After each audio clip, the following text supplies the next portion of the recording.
মনে রাখবেন, ভাঙ্গা জিনিসগুলাকে আল্লাহ এমন ভাবে সুন্দর করে নতুন করে সাজাবে, আপনাকে এমন সুন্দর জীবন দান করবে, যারা আপনাকে নামাতে চেয়েছিল তারা আপনি পর্যন্ত আর পৌঁছাতে পারবে না। সুবহানাল্লাহ। যারা আপনাকে টেনে ধরে নামাতে চেয়েছে তারা অনেক পিছনে পড়ে থাকবে, আপনি রবের রহমত নিয়ে অনেক দূরে এগিয়ে থাকবেন। মনে রাখবেন, শুধু একটু সয়ে যাবেন, একটু ধৈর্য ধরে থাকবেন, একটু সহ্য করে চুপ করে থাকবেন। যত সইবেন তত পাইবেন, যত সইবেন তত পাইবেন।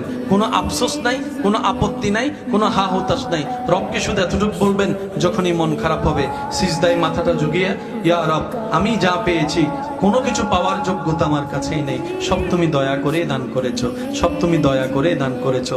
একটা জিনিস পাওয়ার যোগ্যতা আমার নাই, এই চোখ পাওয়ার মতো যোগ্যতা আমার কাছে নেই, এই কান শোনার মতো কান আমার কাছে নেই। আল্লাহ, কোনো কিছুরই পাওয়ার যোগ্যতা নাই, তুমি দয়া করে দেখার জন্য দুইটা চোখ দিয়েছো, তোমার দরবারে শুকরিয়া। সুবহানাল্লাহ।